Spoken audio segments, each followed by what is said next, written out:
we are live. We are back in the building. We're back in the building. And man, this week has been busy for me. So we got, Mike in the building, and also Dr. Maxley. He's actually in Abu Dhabi. He'll be in Abu Dhabi for a couple of weeks at the Mohammed bin Zayed AI University. Really interesting. So he's actually building out the AI research department. So he's going to be here. So he's going to be in Abu Dhabi, and Mike is here, who's the chairman of the foundation and also one of our sponsors of our Unfiltered Chat. So yeah, we're going to make. I'm excited. How about you, George? I don't know what's your story. What's the deal? Talk to me. What's happening in the crypto, blockchain, the AI? What's our weekly Unfiltered Chat, bro? Yeah, we have quite a lot of things to cover, and just wanted to touch base regarding, the university that is Mohammed bin Zayed University of AI.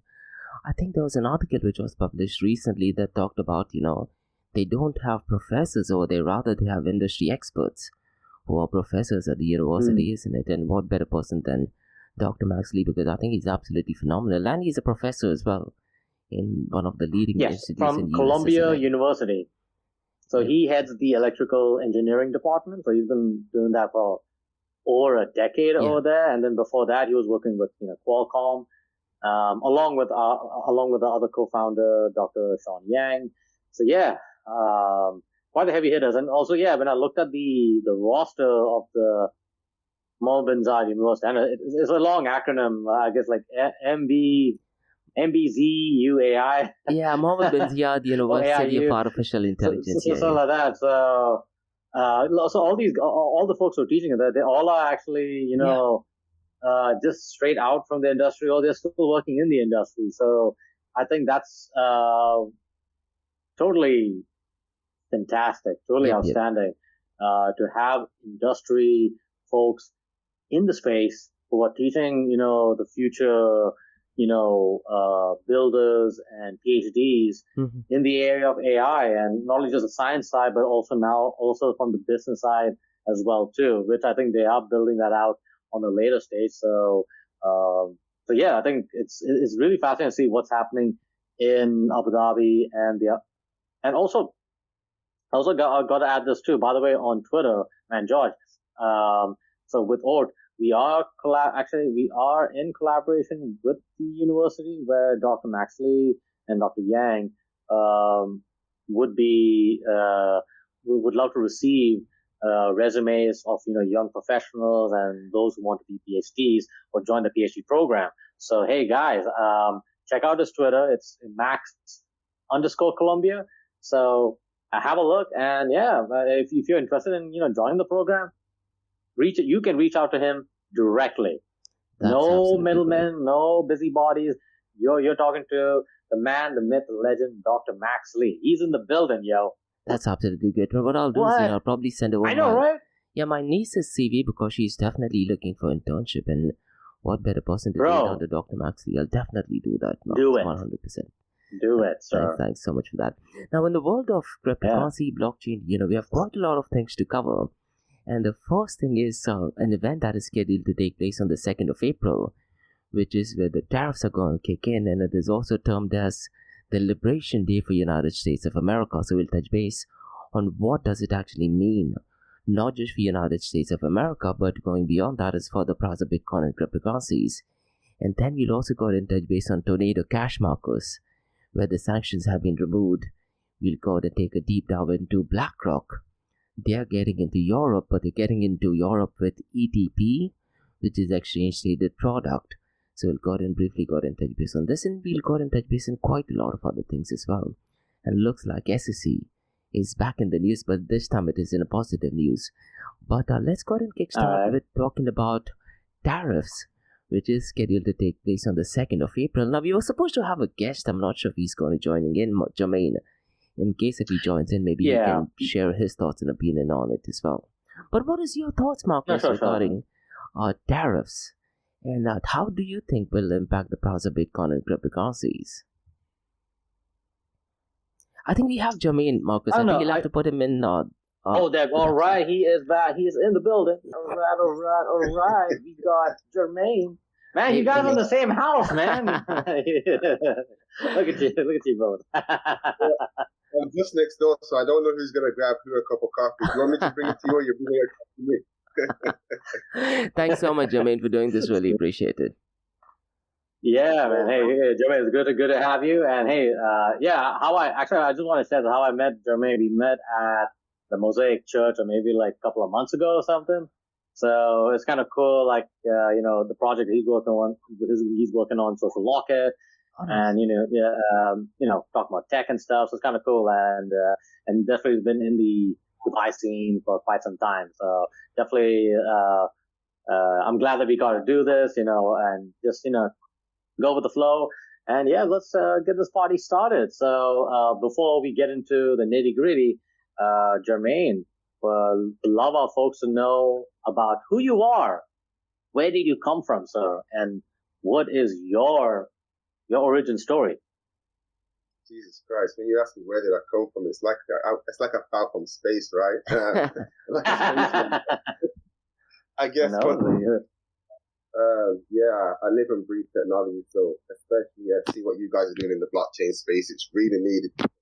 Rotten eggs that sort of need fleshing out and sort of skin peeling back, because there's nothing better than the source of truth, right? So if we've got people in the industry that are willing to sort of educate the people on where the scene has been, where it's at, and where we think it's going, it's what we need to start to build a community. For myself, I'm working on a RWA project, which is basically a real world assets, predominantly focused around real estate. So it's how can we tokenize real estate assets by splitting it into fractions to allow it to be more accessible to the average Joe. So 47% of the world's population, which is averaging out about 3.8 billion people, won't be able to get onto the property ladder. So the housing crisis is literally spiraling out of control, and somebody needs to do something about it. So we need to put on that hat and sort of go out there and try and champion that for the rest of us.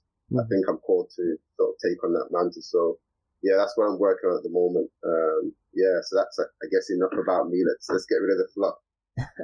All right. Okay. No, it's cool. No, thank you. Yeah. Thanks so much for the introduction, Jermaine. And later on, we'll go and discuss massive news by Dubai Land Department. They have announced some massive news regarding tokenizing real-world assets as well, and that is something we'll definitely go and touch base on this. But why don't we quick start with the agenda that we have for today, Jermaine? And this is what we briefly talked about before you got online regarding tariffs, because on the 2nd of April is when the tariffs are going to kick in. And Americans, particularly the Republicans and President Donald Trump, is calling it as Liberation Day. So what is your thoughts regarding tariffs, and how do you see it impacting the browser Bitcoin and cryptocurrencies? So, you guys can share your thoughts and opinion, and then I'll pitch in my thought and opinion as to how will it impact, let's say, the price of Bitcoin and cryptocurrencies post the 2nd of April. Go ahead, from my perspective, I think it's probably going to take a similar stance to everything that Trump's been doing in the recent days. So you're going to have that sort of split decision where some are sort of going to go against it and some are going to sort of go for it. So in regards to cryptocurrency, we saw that Bitcoin surpassed the 100K, which no one ever thought would happen. So if I remember correctly, it's hit about $108,000. And now it's sort of come down to a threshold, which we predict it will possibly go back up. So I suppose in the same way that we've sort of seen what we call a gold rush for people rushing into various different crypto assets and seeing it fluctuate, is what we're going to see over the next, coming weeks and months. And that could go either way. It could cause it to rise up and it could cause it to rise down. And that's talking about various assets. So let's just look at Pi, for example. With Pi sort of hitting just under the $3 mark, and now coming down to about $1.20. It's that same sort of aspect. We're going to see a rise and potentially see a large fall, but it's for those that want to sort of be in the game for the long run. But yeah, what Trump's been doing over the last couple of weeks is affecting everything, and that's not just cryptocurrency, but loads of industries. Totally agree on that. What's your take, Markose, on Liberation Day? I don't know. I guess I don't know about how, in terms of like, the price range for, BTC and, maybe other cryptos and stuff. But, when it comes to tariffs and stuff, like, I guess I'm coming from the Austrian School of Economics and stuff. So when you look at history and stuff, like how it was implemented in the United States before, maybe also other countries too, like, okay, there is sort of like a positive jump or something. But again, like, there are some economic unintended consequences and stuff. So, again, it depends how this, the tariffs, play out and stuff. Now, of course, his game, the way I see it is that, if there is a high positive flow of investments coming into the United States, then so I think he would be in a good position. So, I think that's where I'm a little bit iffy about tariffs because again, like when it, the question is like not all especially those who are importers, definitely like they're going to face the brunt, and United States does import a lot of goods and services, so now so on a general level, so like they will have to pass the costs to the end consumer. Now, in terms of the nitty gritty, in terms of politics and stuff, on the flip side, the United States is an incredible, powerful buyer. So it's kind of like Walmart, right? So Walmart can muscle in and twist some of the factories or the manufacturers. Hey, this is how we're going to play. And so again, this is a lot. I guess the question is, well, what's happening in the details? So in terms of the crypto prices, I think you will see, the way I see it right now, I think we're going to see some sideways movements, but that's all I could say. So I don't, unfortunately, I'm not one of those guys who see the screens, look at green candles and red candles. No, man, I have a life. I gotta, meet people like Jermaine at coffee shops and stuff, and talk life and stuff. So I'm not a boring person, y'all. So, anyways, that's my take, yo. Yeah, I kind of agree to both of the points that both of you guys made. I mean, from a cryptocurrency and blockchain point of view, I do think there might be short-term volatility, and this, according to me, purely depends on what narrative mainstream media goes with. Because yesterday, or rather last night or today morning at 4 a.m. Gulf Standard Time, President Trump did actually go live, and he was talking about tariffs. And he's made some last-minute amendments, which are actually great for other countries. And as you talked about, the investments flowing in, Markose and Jermaine, last week we talked about that it was $1.6 trillion. But in the last 5 days, the investments that are pouring into US has gone up to $4 trillion. And, in the show notes, I've got to mention all the details. So there are massive investments flowing in, like UAE and US. The investments alone are up to $1.4 trillion, and this is across a plethora of different industries. So when you talk about tariffs, as an American, it'll be absolutely great. But for other countries, it may not necessarily be that great. So, if countries do actually set up the offices, let's say in the US, it'll actually be great for them. But what I would really recommend our listeners to do is, in order to look at the impact of tariffs, let's say, on the price of Bitcoin and cryptocurrencies, there are a couple of things you may want to be looking at. That is the economic outlook. And there is just one website, Jermaine, I recommend our listeners, that is the Bureau of Labor Statistics. It tells you the economic data, as in what is going on. And it also tells you the job market condition, how many people are employed. And that does have an impact so far as the inflation is concerned. And again, the inflation is, the only website rather to look at is the Bureau of Labor Statistics website. And based on these data, it directly and indirectly impacts the price of Bitcoin and cryptocurrency, isn't it? And then we also have a massive event, that is the FOMC meeting. Last week, Federal Chair Jerome Powell decided to keep the interest rate the same, and that is precisely the reason why we are seeing the prices pumping up. It was $83,000 when he decided to keep the interest rate the same, and it has pumped up to $87,000 and $88,000 now. So, three things if our listeners want to keep a track of. You don't have to keep a track of it on a daily basis. Even once a week, look at the economic data, look at the jobs market conditions, inflation numbers in FOMC meeting. It literally takes less than 10 minutes. And news suggests this, directly and indirectly impacts the price of Bitcoin and cryptocurrency. So I feel that we might see a short-term volatility. Depends on what narrative mainstream media goes with. And that will, impact the price of Bitcoin and cryptocurrency. So it's going to be really interesting to see that he's chosen the word Liberation Day. So let's see what the outcome to that is. But talking about Liberation Day, I think it is looking good for the privacy sector, isn't it? And Markose, I found out about this news because you posted it via LinkedIn. That is regarding Tornado Cash. So the sanctions has been removed. It's a massive win for the privacy space, isn't it? What is your guys' thoughts regarding the news regarding Tornado Cash sanctions being removed? No, I will go ahead though because because I'm friends with a lot of guys who are in the Monero community, Xano, even some Zcash guys, a lot of the libertarian circle. So just seeing Ross Ulbricht being free, now hopefully Roman Storm would be also free. They can drop the charges and all that stuff.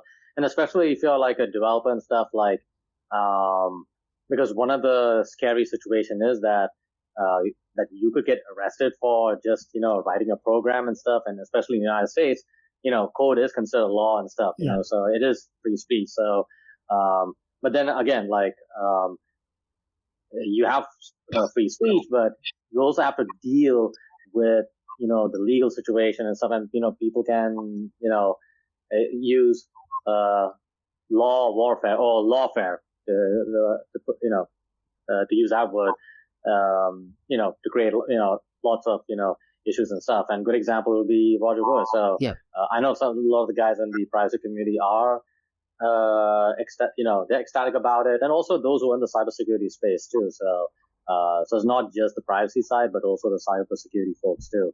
So that's the sentiment I'm getting from the folks in that space. So kudos to the guys in Tornado Cash, so. Yep. What's your take, Jermaine, regarding the Tornado Cash situation? I mean, a lot of drama was actually taking place regarding it, isn't it? I suppose we can also look at it from two sides of the coin, right? So we can look at it from the same perspective of having something like Twitter. And Twitter sort of being that place where we're supposed to use as a tool for freedom of speech. But then we've got someone like Elon Trump that's sort of taken it over, and he was actually championing it at one point. But is it actually still a platform for freedom of speech? So I suppose you've got that chicken and egg situation where you're given something, but at the same time, there's FUD behind it, where people are going to create a narrative to almost sort of push out their own agenda. So it's good for people to sort of look at these things and pick the sense out of nonsense, is what I would call it, and look into it and do your own due diligence to actually find out what you believe is that true source of truth, that one source of truth. So I would sort of relate it back to something like Twitter, that being that place where you've got that freedom of speech, but is it actually somewhere where you can go on there and speak what's on your mind and not actually get banned? So that's how I would look at it. And what I really liked is said that, everyone needs to do their own due diligence as opposed to, blindly believing what someone else has said or accepting what other else has said. So I think everyone should do their own due diligence. Absolutely spot on. Now, regarding the sanctions, I just wanted to touch base on one thing, that it did actually take place in 2022. And this was under the Biden administration. And they actually called Tornado Cash as notorious, which is so bizarre because my niece, she's studying law, and I was explaining to her what the case is. So the classic example I can think of is, let's say if someone uses a car to, let's say, go out and rob someone or do some crime.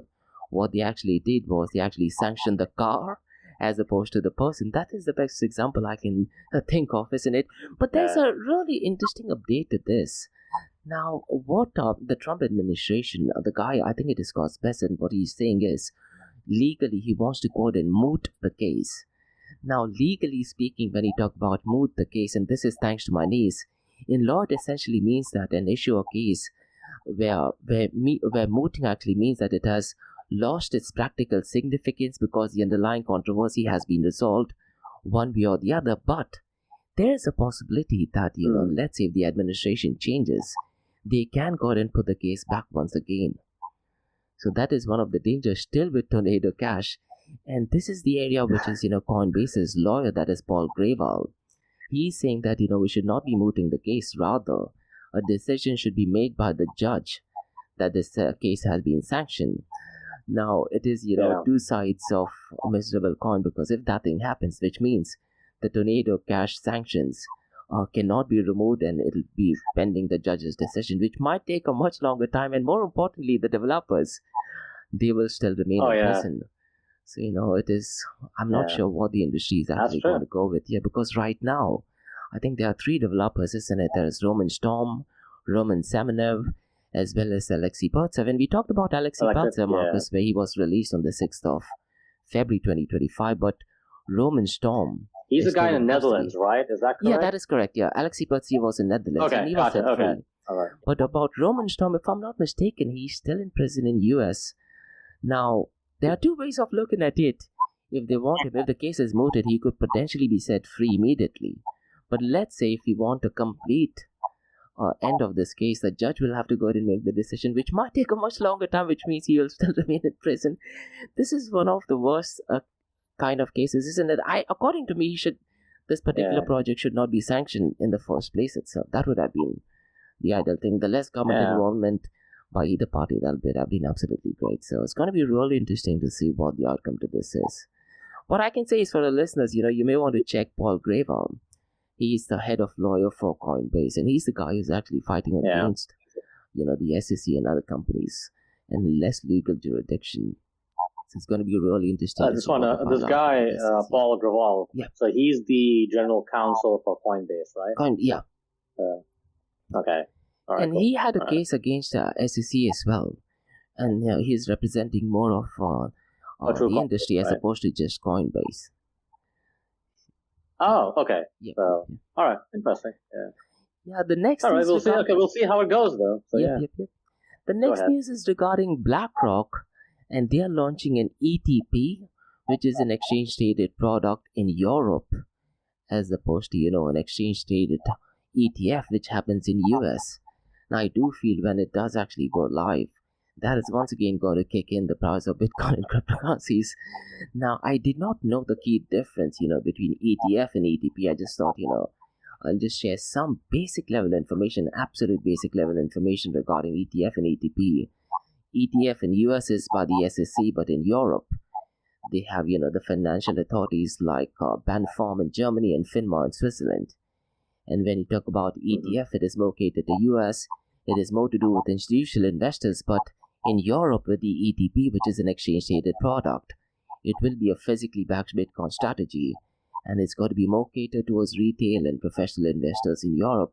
But what is your guys' take regarding ETP and ETF? Do you think it is something that we should be advocating for, or is it best for Bitcoin to be in average people like you and me? Jermaine, you want to go ahead? I'm a little bit frustrated, if I'm honest. So for me to just be transparent and not be behind the bush, things like this make me frustrated because, for example, me being a UK citizen, so I've recently flown back to the UK, so that's where I'm at the moment. I'm seeing billboards of Kraken being advertised all over my city, whereas if I try and log into my finance account, I actually can't gain access because I'm in the UK at the moment. So it's kind of like, how are you promoting these products and services in a country or in a city where you're actually banning these type of exchanges? So, for example, bringing the ETP to Europe, it's only a matter of time before you see the wider spread. So it makes me frustrated because it's like you're giving us something and then taking it away because you want to sort of you want to front run it. Yeah. So I'm a little bit annoyed when I hear things like this. So it's like this whole cryptocurrency space and the blockchain is supposed to be liberal, right? Yes. So it's like it's like a free market, it's open market 24/7, like. Yeah. You feel like a child that's sort of been put in a playpen and you're being told you're not allowed out until you behave yourself or something. So I'm frustrated. I'm really frustrated. I feel you. No, I feel you. I guess, George, I have to connect with, I definitely connect with where he's coming from because also if you're living in the United States and stuff, you have this accredited investor, you have to be like, 1 million, blah, blah, blah, and have some criteria, but, it excludes, majority of the, a huge majority, and you miss out on all these opportunities and stuff. And also I think what I hate, what I really don't like about some of these rules is like, is quite condescending. I feel so. That's the reason why I guess I love the crypto space because it is an open field. Yeah. And of course you're taking on responsibility. I want to have sovereignty. And the way things are going, not only just in the UK and the United States, but all across the world too, is, we're losing our sovereignty with our money, with our data. The big tech guys, they're making money out of it while we get nothing. We get a special email from Google. Oh, you got level 7 on, Google Maps or something, what, Yeah. so, and also privacy too, so I don't know. So I think, because I know many of my friends who are in the States, and also some guys I talk to in Africa, in East Africa, and also some folks also in Southeast Asia. But Jermaine, I'm quite curious to learn more about the sentiment, what's happening in the UK particularly, but also the European Union, the EU. So is it positive? Is it negative? I suppose it's sort of split, and there's been a big shift over the last, 3 years. So coming out of COVID, a lot of things changed in and outside of cryptocurrency, but especially I've noticed a big shift around the cryptocurrency trend where things shifted from your tokens and your pre-sales to your NFT phase. And now we've sort of moved out of the NFT phase where I've seen a lot of the youngsters, what we call the degens, and they're predominantly the ones that head up the retail industry when it comes to cryptocurrency, move on to other assets like forex trading and stocks. And they're not necessarily wanting to invest in these from a long-term perspective, but it's a way that they can sort of capitalize and make what we call a quick buck. So we know that cryptocurrency is volatile, so you can high risk, high reward, right? So there has been a big shift, and I think that shift isn't necessarily just because of the way the market's going. It's more because of the way the governments are implementing control over it. So our generation probably was used to being told what to do, but the generation that up and coming, again, we're living in a liberal society where they want freedom. So a lot of them are sort of trying to be entrepreneurs and going into industry where they can sort of be themselves, rather than to be controlled and steered in a certain direction. That's been a big shift. So all these bans in terms of exchange, where we once thought that this was our one shot, right? Like the baby boomers. There's been a big shift, and if it continues like this, I think it could only get worse. So I suppose there has to be something that needs to be done in order to sort of push it back to where it used to be. No, totally agree, man. Yeah, no, those are really valid points. George, what about? No, I totally agree, and I think, historically, I think whatever UK does, the rest of the world, we kind of learn from it, isn't it? When you talk about US and UK, these are countries, with other countries, particularly developing countries like India, we try to learn from it and we try to replicate it as well. So it's going to be really interesting to see, what kind of an impact it has in the world of Bitcoin and cryptocurrencies. Now, regarding United States of America, there are two interesting news I wanted to touch base in. Both are great for the particularly for Bitcoin holders and cryptocurrency holders. We won't go into the technical details of it, because it is, very legal oriented in that. But the first one is regarding the FAIR Act 2023, which is essentially Fifth Amendment Integrity Restoration Act, and that is the FAIR Act of 2023. And essentially what it does is it protects Bitcoin holders from extensive government overreach. And this is again because of the Trump administration. Now there are quite a lot of benefits for it, particularly as a Bitcoin holder. Now the governments cannot go after you. They can't go and seize your Bitcoin randomly as well. And let's say even if they were to go and seize your Bitcoin, you will be provided with legal protection, which was not happening in the past. So, it is great that this particular move is actually taking place. Now, should we require a legislation for this or regulation for this? That is a completely different argument. But now, with this FAIR Act, a lot of Bitcoin maximalists and even cryptocurrency holders, they are kind of content with it. The only thing I wanted to touch base regarding the FAIR Act of 2023, as well as another one, which is the Kentucky Bill, Gary Gensler, he had put out a video regarding staking as a service. I'm not sure if you guys actually saw it because there was quite a lot of memes regarding that. And he was trying to make it funny, trying to explain staking as a service with the actual steak that we eat. And it turned out to be an absolute miserable video. But yeah, now even staking as a service will be allowed. And the governments essentially won't go after, people who are holding Bitcoin and cryptocurrency. So that is essentially what the Fair Act of 2023 is. And yeah, heard about that. That's the Gary Gensler. I like to call him G Baby. Yep. I know because he really did piss off a lot of the a lot of the Ethereum folks, especially those who are doing the staking stuff or whatever. But I didn't bother looking at that video in terms of his interpretation of staking because I mean, as an educator, when he taught about, Bitcoin like in MIT, yes, great and all that stuff. But I think his philosophy and his political leanings, definitely distorted his approach to the crypto space. And, I just see him as an authoritarian. So I'm just like, you know what? I just don't care. So, anyways, that's I know that's a whole side note, but yeah, I thought I just want to make a comment just because, just to remind folks, hey, once upon a time we had guys like Gary Gensler, so, we have a good chance to keep fighting and, continue being the voice for our industries, so. It just, go ahead. No, go on, Jermaine, go on. Also looking at it from that perspective of staking as a service, as like the acronym, right?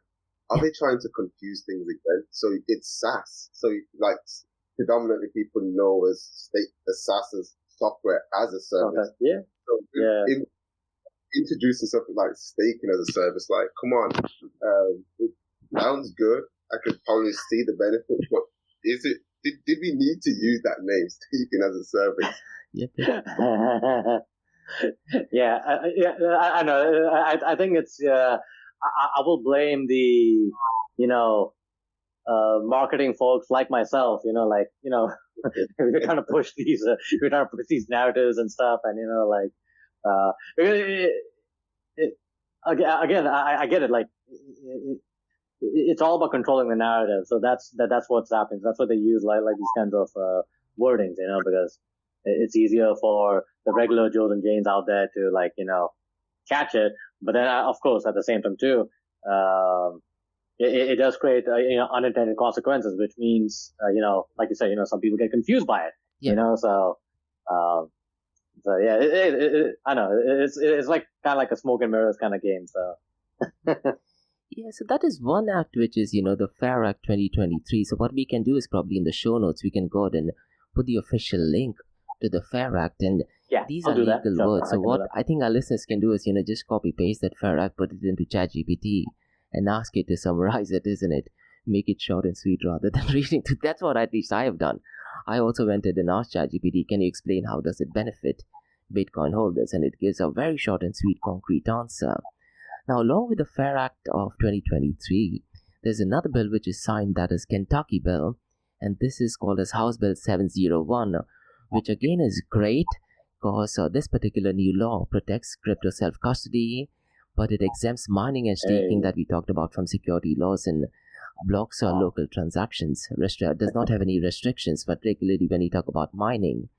So that is another massive. And what is a bit interesting is that the governor who has signed this, he's a Democrat and he's not a massive fan of Bitcoin and cryptocurrencies, but looks like now even the Democrats are realizing, it makes sense to go out and give the people what they want rather than saying no towards cryptocurrencies.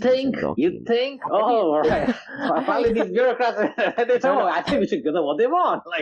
Even if you look at Eric Adams, Markose, we talked about Eric Adams. I get it, yeah. He's also a Democrat, isn't it? But he has changed his stance. And for people who are into politics, I mean, Rahul Khanna, who's a Democrat, I think he was the only politician who was advocating for Bitcoin and cryptocurrencies. The rest, everyone. I seen him on the Mario Nawfal show and stuff. So yeah, I think he was the only one. I think he was way early, talking about, about Bitcoin and stuff. And I guess because he is in close relation with, this guy Mario Nawfal for his roundtable on X, which is the largest Twitter space or X space in the world. Like, so I guess that's why.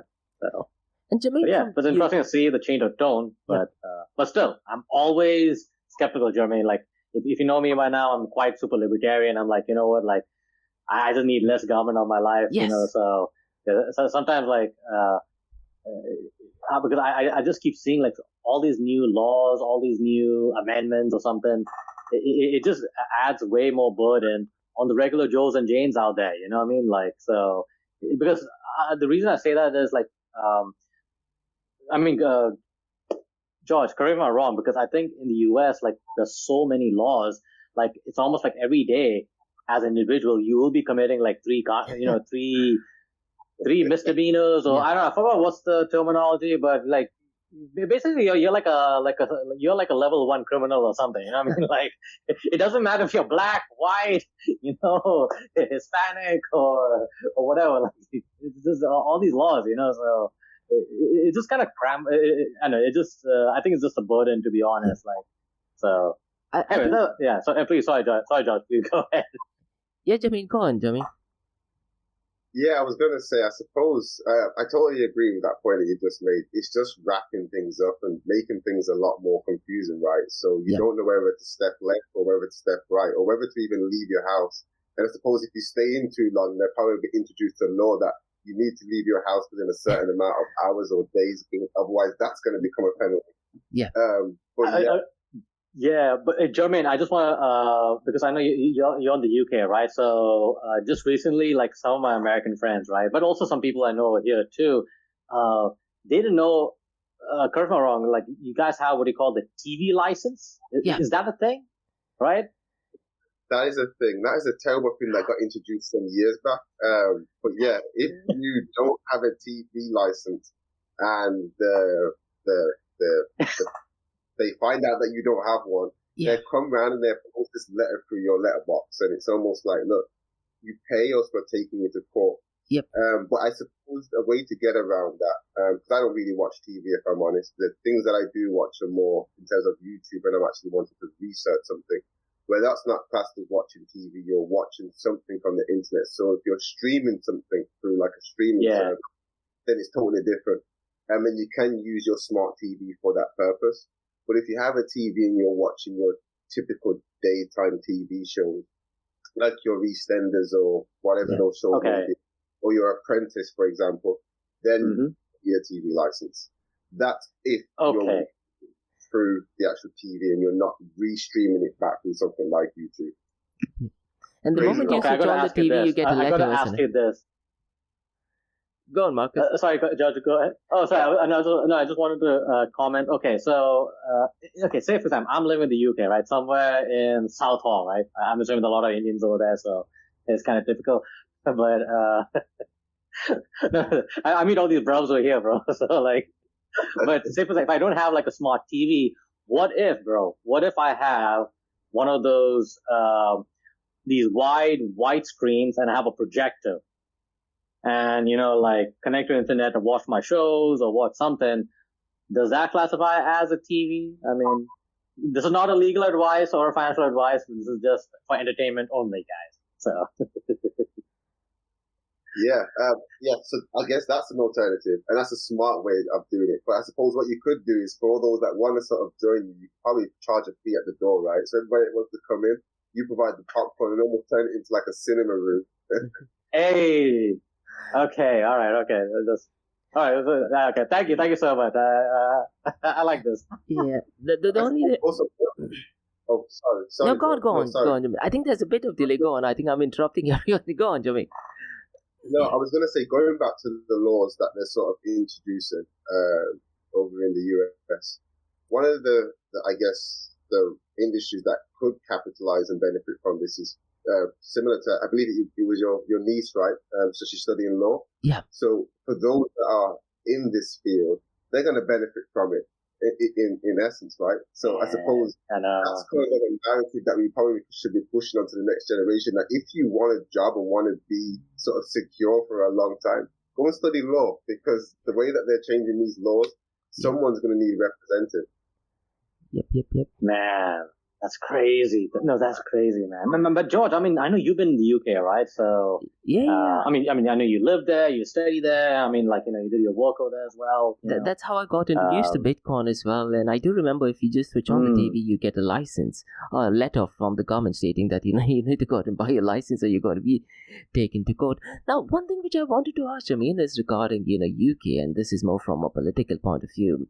Nigel Farage, you know, he's now in the presidential or prime minister race. I mean, he's a massive advocate of Bitcoin and cryptocurrencies. I mean, what is the general stance of politicians over there? Are they in favor of Bitcoin and cryptocurrencies, or is it, let's say, the Labour market or Labour Party, they are not in favor or advocates of Bitcoin and cryptocurrencies? What is the general overview regarding the adoption and acceptance of Bitcoin and cryptocurrencies? I suppose it's really slow moving, if I'm honest. And I don't want to say this and it sort of come out the wrong way, but again, I want to try to be liberal and sort of speak my truth. Yeah. And I think it's a matter of that they don't really understand the concept. So not only don't understand the concept, another side of it is that they're potentially trying to protect retailers that also don't understand this industry. Yeah. So there is a lot of pushback. Hence that at one point we was able to sort of trade and invest in cryptocurrencies, similar to like when I'm in the UAE, I'm able to just log on to my Binance account or log into my KuCoin and purchase whatever assets I want. And you can't do that while you're here. So they are clamping down on it. And I think until they are more educated about these type of assets, it's going to sort of remain that way. So yeah, there's been a shift, and that shift has only come about since we've come out of COVID-19. COVID-19, because there was a rush throughout that period where everybody was in their house listening to things like Bitcoin, and jumping onto exchanges like Bybit and trading crypto. But as opposed to what happened is some made money and some lost a lot of money. So in going back to the real world, things have changed, and I don't see them changing anytime soon until the governments and leaders of the country sort of become more educated about these type of assets.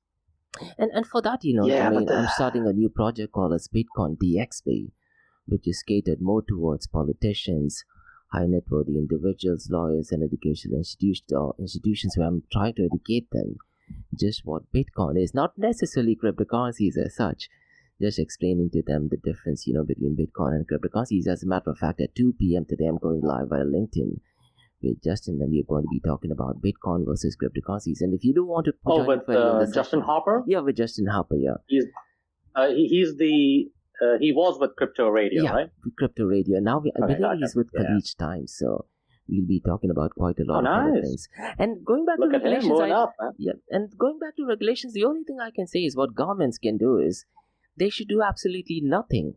So far as Bitcoin and cryptocurrency is concerned, just leave it all alone and let the growth be completely organic.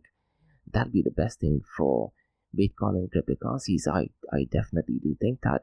Now, regarding SEC, I just have two updates, and Markose and me, you know, Jermaine, since the last 3 weeks we've been talking about SEC, but this time all the news is kind of positive and a win for the industry. We're talking about SEC closing quite a lot of cases. Now, since with the Trump administration, they've closed quite a lot of cases. They have closed cases with Uniswap, they have closed cases with the OpenSea, they have closed cases with individuals as well. And there's a really interesting update since the last week. They have closed the investigation with Immutable, and in October 2024, they were served a Wells notice. So Wells notice is when, you know, the SEC gives you a letter which tells you that, you know, we are going to go after you in the next coming weeks and months. But the update to that is that the SEC has decided to go ahead and completely shut down the case with Immutable. And apart from that, on the 25th of this month, I think the case regarding Ripple and SEC is completely closed for now, because the SEC was actually supposed to continue the investigation, because I believe it was in 2023 where the judge did actually state that, you know, it is a partial win for Ripple, that although XRP sold to institutions were breaking the Harvey test, but let's say to exchanges, you know, Ripple can continue to go ahead and do that. And the SEC was saying no, even the XRP sold to exchanges was kind of wrong, and they were going after it. But on the 25th of this month, just 2 days ago, SEC has said no, the case is completely closed and they don't want to go after or reopen the investigation. So now it looks like we have a final close regarding Ripple versus SEC. And Ripple, I believe they're going to pay a fee of $50 million. Initially, when the settlement was announced, it was, I believe, $125 million, but they've reduced it to $50 million. The only thing I can tell our listeners is that the presiding judge, has to go ahead and approve the reduction in the $50 million fee. And once that thing happens, officially the Ripple versus SEC chapter is completely closed. And I'm pretty much sure because of that, the price of Ripple or XRP will pump up to the moon, isn't it? Yeah, I was going to say, in regards to Ripple, God bless the people that have been holding XRP for the last how many years, because in the bull run, in the last bull run, that was the only thing that really didn't pump. And we did see a big spike not so long back where it really went on a run. But for those that have been holding and really sort of championing the XRP token, it's about time that it does something, because it's almost like those that are holding Polkadot, right? You've been holding it and it's actually a great utility, but in terms of price action, it does nothing. So it's just literally been going sideways for how many years? Not months, years. But considering the utility that it actually has, it's about time that these tokens do something, if I'm honest. So out to those people still holding XRP, man. The only thing I can say is for, fanboys of XRP Army, keep a track on the judge's decision. It might happen today, it might happen tomorrow, maybe after 5 or 10 days. And after that, there is literally nothing stopping Ripple XRP, because they have also launched a stable coin that is RLUSD, and they have kind of connected that stable coin with a burning mechanism to XRP, which I think is a genius move. So, so essentially what will happen is the more people use the stable coin, the XRP supply will be reduced. So, it works on the burning mechanism, which I think is absolutely genius. So it is only a win-win situation going forward for XRP. But so I think that is pretty much most of the news that did actually take place, at least at a macro level, in the cryptocurrency blockchain space. Now, one trend, Jermaine, I tend to look at I do have a Blockchain DXB podcast, and I tend to release this on a daily basis, and I look at the trends, particularly a global cryptocurrency snapshot. And one thing I've noticed is this entire week, the stablecoin volume has been ridiculously low, but the prices have been increasing, which is a bit strange, because what happens is when the prices increases, people tend to buy it. Let's say with exchanges, they go and buy the stable coins first, but this time it is slightly different. Does it actually mean that people are buying their Bitcoin directly with the fiat currency? At least that's what the data states, which is a bit strange. And I think the reason why this is because of the currency meeting and the inflation data, isn't it? And Markose, we have never talked about this, isn't it, in the previous sessions that we've had? No, not really. No. This one, no, not really. I mean, we always covered what's happening with with the dexes and stuff and stable coins, but this is actually interesting. Yeah. And in the world of decentralized exchanges, I'm not sure, Jermaine, if you use decentralized exchange, but last 3 weeks, PancakeSwap is consistently at number 1. Since the last 24 hours, Uniswap is at number 1, and I think the reason why PancakeSwap has picked up pace is because they did get $2 billion worth of investment from MGX, which is in Abu Dhabi, if I'm not mistaken, isn't it? And now that $2 billion, it is connected to Binance, and PancakeSwap works on Binance BNB chain. So because of that, I do think, there's a lot of news and a lot of activity was actually taking place since the last 2 weeks. And they did have a system upgrade as well, but looks like the volume of Uniswap has once again taken back, and that has just happened since the last 24 hours. After I actually prepared the notes for today's session, I was like, man, today we can't say that PancakeSwap is at number 1, but Uniswap is at number 1, but PancakeSwap. Any other anomalies have you guys noticed that is worth discussing in the cryptocurrency space? Or no, not really. Jermaine, what about you, sir? A little bit easier at times, especially for the newbies coming into the space that don't have the education like people like ourselves, where they're used to the traditional way of jumping on a platform like eBay and Amazon and these other e-commerce, making purchases using their card. So if we can introduce ways for them to gain access and remove that friction for them to actually get into the market, I suppose it would be beneficial. I think what you're saying is absolutely spot on. And one trend, Jermaine, which I particularly observed, and not sure if it's taking place in other countries, that a lot of banks in UAE, they're allowing you to directly go out and buy Bitcoin and cryptocurrencies as opposed to going to exchanges. And this might be a trend I'm not seeing anywhere else, maybe in Switzerland. So rather than going to an exchange, you directly go out and log into your banking app. As a matter of fact, a little over a week ago, my brother's wife, I asked her to go out and buy Bitcoin. And she was trying to do it with Binance and she found it a bit irritating, but she has Emirates NBD Bank, and Emirates NBD Bank, they have a Live app. So we have this Live app for my niece, that is her daughter. And through that, you could actually directly go out and buy Bitcoin. So you don't have to do KYC because your KYC is already there inside of that.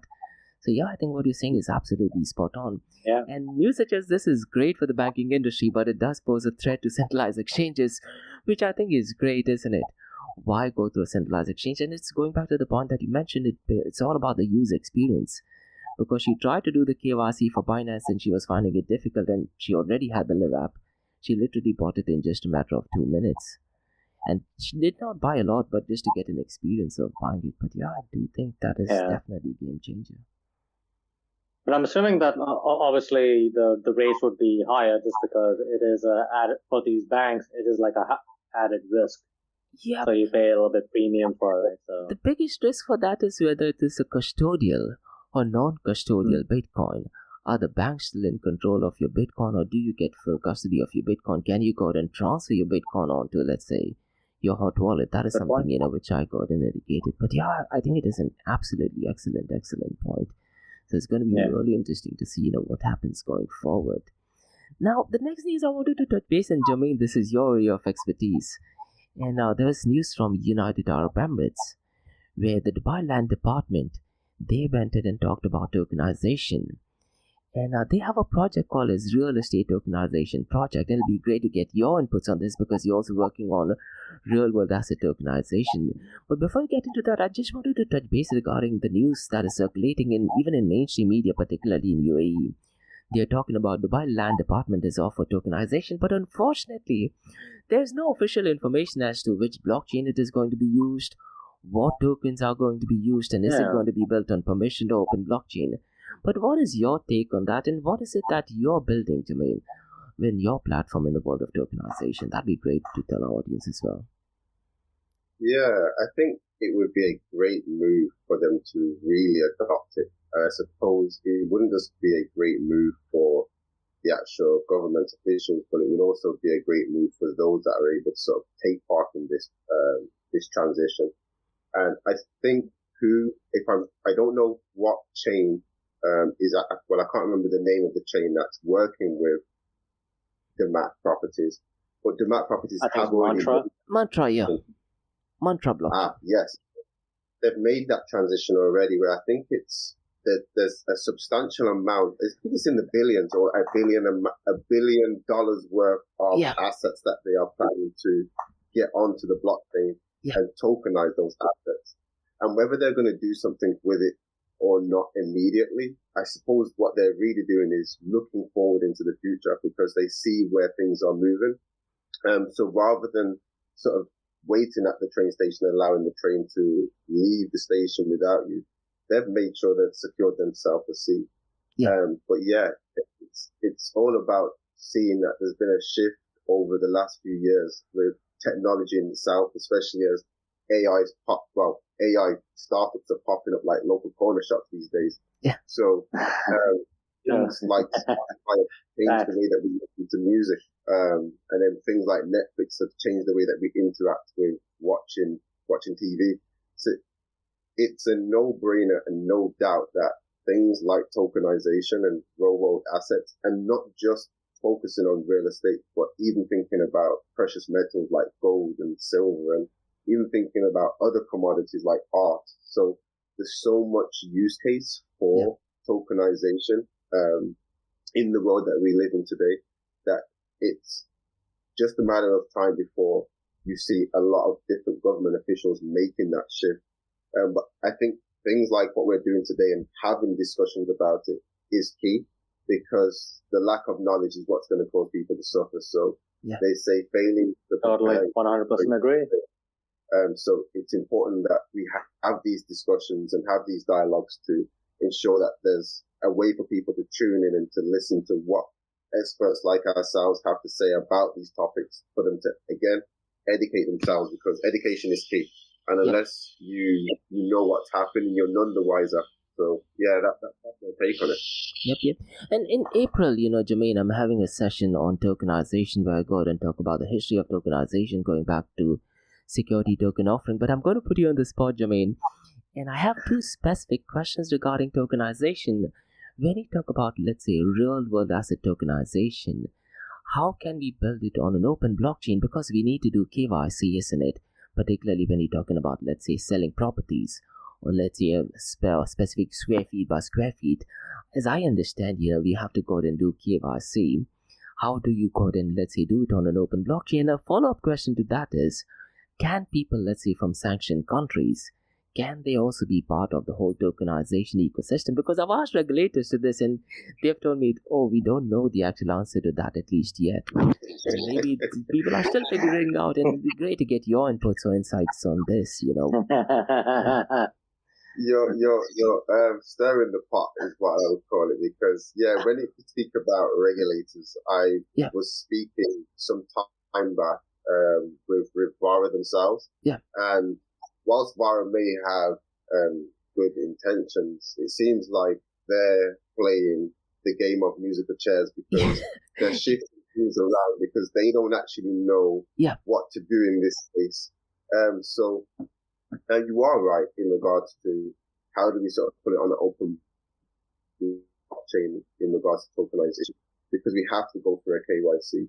So there is a part of this process that is going to be centralized, meaning that you're going to have to verify yourself because you're going to essentially take ownership of these assets.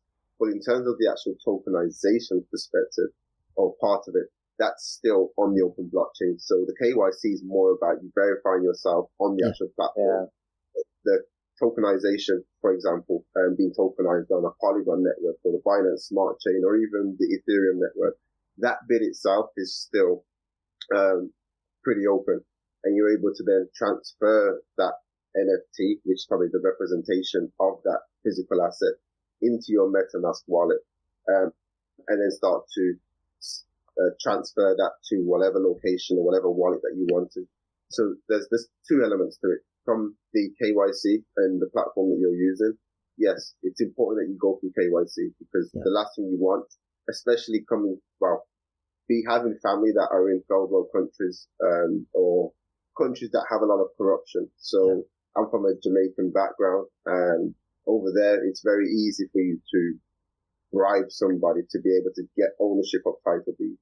Yep. But having it on an open blockchain, that would remove all of those issues. So there is KYC, but there is still the open element to it.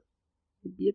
It's going to be really interesting to see, what the final outcome to this is. And looks like the world is definitely heading towards tokenization. And let's see. And as a matter of fact, the next news that I wanted to touch base is also connected to tokenization. And there's a massive partnership that has been announced by Abu Dhabi Global Market and Chainlink.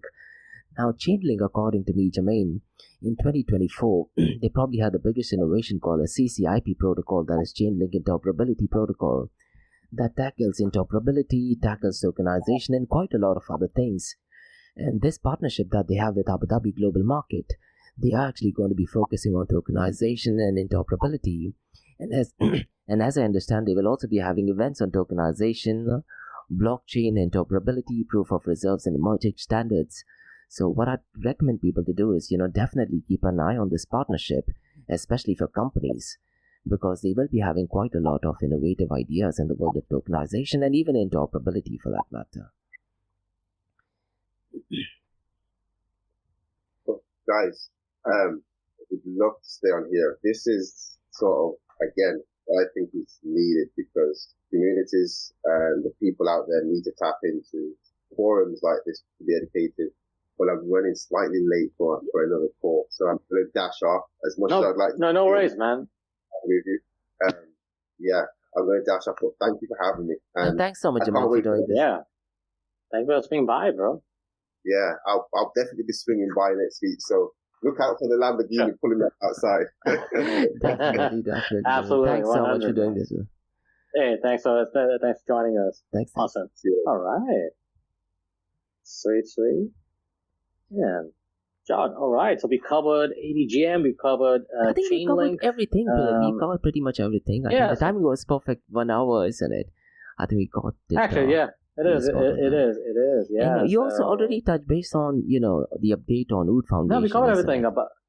The only thing what I want to ask is, Markose, with ETH coming up, what are your plans for ETH this year? Are you working on Monday? If I'm not mistaken, it's going to be on Monday, isn't it? I think so, but I'm always, bro. If you're in the Web3 space, you're just working like it's like a blended lifestyle. You're just working like pretty much sort of all the time, but you have like some time to rest, reflect, evaluate, plan, repeat, jot down an action plan, and then execute. So, so, but to be honest, man, I still thought we were still in Ramadan. We still have like 1 or 2 weeks more. But now when I'm just looking at the calendar right now, I'm like, oh, wait a minute. We're coming to the end. So yeah, I need to figure out what plans though. Yeah. So, but what about you, sir? I mean, actually, you know what? I need to ask you what updates you have from your side. I mean, from my end, I'm going live in just an hour's time. That is with Justin Harper, and this is for the Bitcoin DXB project that I have. And we are going to be talking about Bitcoin versus cryptocurrencies, Markose. If there are any questions you want us to discuss, it's going to be more of a beginner level session where we go and discuss the key difference, between Bitcoin and cryptocurrencies. So we're going to be talking about the different forks.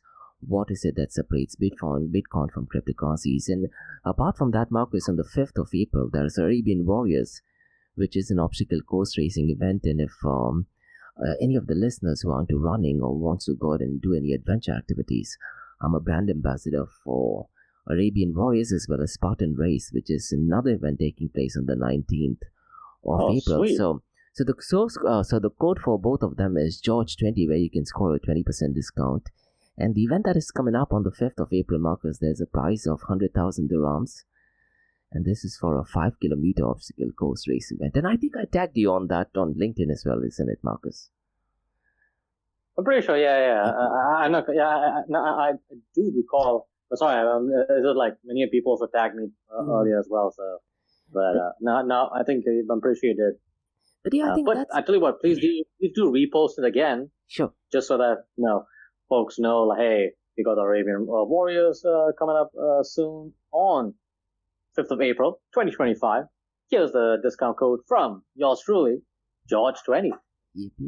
And I think that's pretty much all, Markose, from the Unfiltered Chat. The only thing I tell our listeners to do is, regarding tariffs, go ahead and keep a track on what is going on regarding the economic data, what kind of an impact does it have on inflation and FOMC meeting. And second of tariff is when the tariff goes live, but US is going to start collecting the money from the 3rd of April. And it's going to be really interesting to see if there is a way we can track it on a real-time basis as opposed to waiting for an entire month, isn't it? So it's going to be really interesting to see. And I think, President Trump wants to call it as Liberation Day. And now he's already secured $4 trillion, Markose, because last week we talked about it and the amount was $1.6 trillion, isn't it? But let's see if the narrative turns out to be true. And more importantly, if the price of Bitcoin gets impacted by it. But other than that, I think wishing everyone a happy Eid in advance. And hopefully we do this session next Thursday as well on the Unfiltered Chat. Absolutely. So we'll definitely plan to have maybe another guest.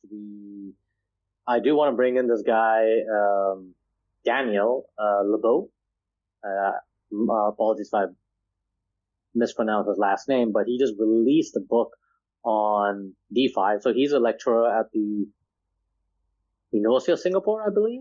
Mm-hmm. He is based in Singapore. So I definitely want to bring him for our Unfiltered Chat to talk about his book. And definitely, hey, I'm curious to know what's happening in the DeFi space. I'm like, hey, what's happening? I mean, what's up with the TVL? Yep. Hey, what are some,